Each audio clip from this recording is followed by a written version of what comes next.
What's up, guys? It's your girl Delina Christos, and welcome back. Welcome back after a couple of months, more like 5.5 to 6 months since I last posted a video. It was my big chop, and so why not have the next video of mine be a 5.5 to 6 month hair transition update? So that is what this video is going to be about. Just, letting you guys know about how the process has been, how time consuming it's been, and then also letting you guys know about some things that you should think of if you are deciding to cut your hair. Because honestly, I wish I thought about them, but at the end of the day, I didn't really have a choice but to cut my hair. So yeah, so let's just get straight into it. So first off, this is what 5.5 to 6 months of growth looks like. I haven't dyed it, I haven't done anything to it except rock protective hairstyles and pretty much leave-in conditioner in my hair. That's pretty much it. I haven't straightened it, haven't done anything. So this is what it is. Apart from doing a little bit of snipping, I know like someone had said in the last video, you have some dead ends still, and I knew that. I just wanted to make sure I still had some length when I did decide to do protective hairstyles, because when I tell you, doing protective hairstyles with shorter, soft hair is not easy when you're deciding to keep that hairstyle for a long period of time. So I'm kind of happy that I didn't cut it completely, because then that would have been a lot. But yeah, this is 5.5 to 6 months. I don't even want to like pull on the curls completely, but like you can see, this is my length. There's hella shrinkage going on right now, and so I feel like if I were to straighten it, it'd be around here. So yeah, that's what this looks like right now. My curls are definitely coming back, 100% coming back, because it's all new growth. For my big chop, I pretty much had dead hair. Like, my hair was completely dead. It was bleached, dyed, and then straightened. The only thing is before that, when it was bleached and dyed, it was completely fine. My curls were booming for some reason. They were even booming better than when my hair was just its natural color. But then I guess one too many straightens and too many hair products when straightening it, and boom, it just died and left me to deal with the consequences. So yeah, this is what that has resulted in. I've kind of enjoyed the process of having short hair. Especially when you're working in the morning. You're working and you have to get up early, and you're not a morning person. Having short hair makes it kind of easy, because you just wet it and then put conditioner in it and just go about your day. However, you have to put in enough time every morning to wet your hair and to put leave-in conditioner, because one thing that separates short hair from longer hair in terms of getting your hair done and having a routine is that your hair is not going to last as long in certain hairstyles, so it's going to take more time out of each day rather than just one long day of having it done completely, if you get what I mean. So that kind of segues us into the next part of the video, which is, if you are deciding to cut your hair, please wait, stop, put the scissors down for just one moment, and I'm just gonna let you guys know about things that you should think of before, chopping your hair off, because I know definitely for a fact how it feels to just be super scissor happy and just go crazy, but just put them down for just 1 second. So the first thing that people don't usually tell you before you decide to cut your hair, they tell you, but you don't really take it all in, is that patience is going to be the most important tool when deciding to go through this journey. Because yes, you're chopping off your hair and you're going to be embracing the curls and living life and not really caring about your hair, but that comes with a lot of responsibilities, if you understand what I mean. When your hair was longer, you could put it in a messy bun, you could do pretty much anything to it.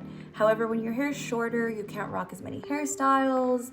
It's going to take you longer in the washroom. You might not completely register how different it's going to make you look. So with that being said, patience is going to be your best friend, because you have to understand that it's going to take time for your hair to grow back, and to be the way it was, but you should also try your best to embrace it patiently so that you're not thinking about, okay, how many inches has it grown now? Because that's just gonna ruin the process, and it's gonna make it a lot harder for yourself. Because yes, when you cut your hair, you see a lot more of your face, you see a lot more of your beauty, but you don't know that you're gonna see those things. So you just have to be prepared, to be patient, and enjoy the process. That's my first tip. So second tip going into that was, with short hair, like I said, you're gonna be seeing everything. You're gonna see your beautiful face, you're gonna see yourself a lot more. However, I know a lot of the times when we depict what hair is in society and media, it's beauty, right? So if you might not feel as feminine with your hair shorter, and that's just gonna take some time and understanding that, like, you're beautiful. Okay, I'm not trying to make this corny, I don't know what I'm doing. Okay, but yeah, like for me personally, when I decided to cut my hair, I loved it the first week, but then over time, the more and more I saw it, when my hair was just a weird shape, I was annoyed. Like, I didn't feel I looked super feminine. I just felt kind of weird. But so with that being said, I had to compensate for it with, nicer makeup being done, nicer fits, more accessories, just to kind of substitute that feeling, which is weird. But yeah, like, you're gonna go through those things. It's gonna happen, and you should just know about it before you decide to chop your hair off. Just please listen to that. Third one is, it's gonna cost maybe as much or a little bit more when your hair is shorter. So yes, you're saving money on leave-in conditioner, shampoo, all that stuff.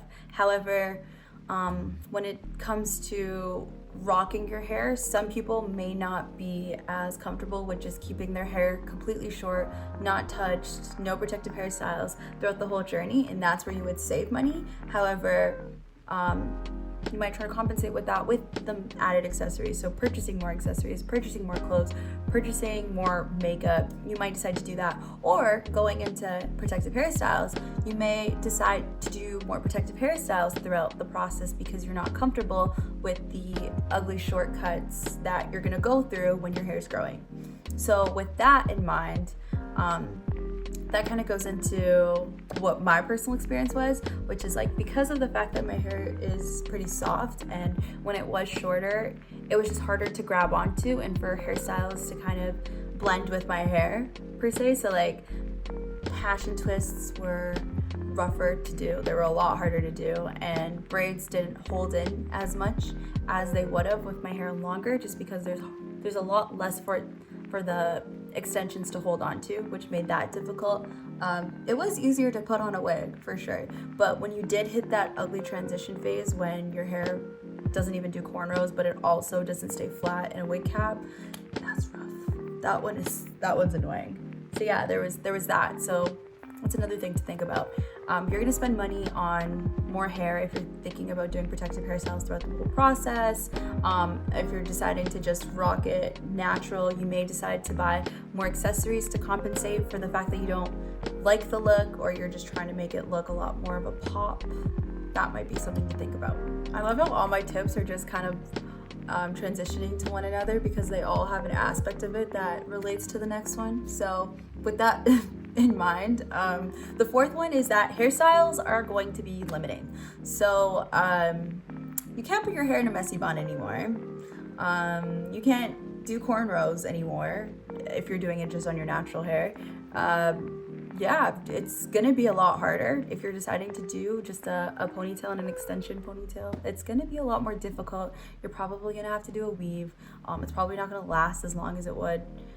But all at the end of the day, like, if you find a miracle hairdresser, she can make that happen. But there's just a limited amount of miracle hairdressers in the world. So just hairstyles are gonna be limited. And that's all I have to say, because I've wanted to wake up in the morning and just put my hair in a bun. Couldn't really do that. When my hair stopped fitting in a hat, that was annoying, because that meant I just had to actually get my hair done properly, or just style it for the day, which is annoying. And yeah, that one's so rough, especially if you decide to go do morning workouts and all you do usually is just put your hair in a hat. It's difficult. It's very difficult. And I'm not too sure if I've said this already. The last one I have to say is that it's gonna be a lot of your time. Yes, your hair is shorter, so it's gonna take less time to get it done in the morning, but you're just gonna have to consistently do it almost every morning, depending on your hair texture, which means more time throughout the week. It's pretty much the same amount of time it would take you in a week, because instead of spending it all in one day, you're like separating it throughout.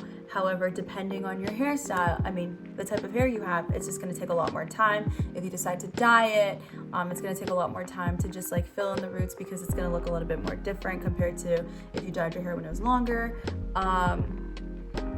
Also, protective hairstyles aren't going to be lasting as long, so you might have to continuously go back and get it done, or learn how to do it as well, which is going to be time consuming. So with all those tips, they weren't to discourage you to put those scissors down forever, but just to give you some time to think about the things you should consider when you're deciding to cut your hair.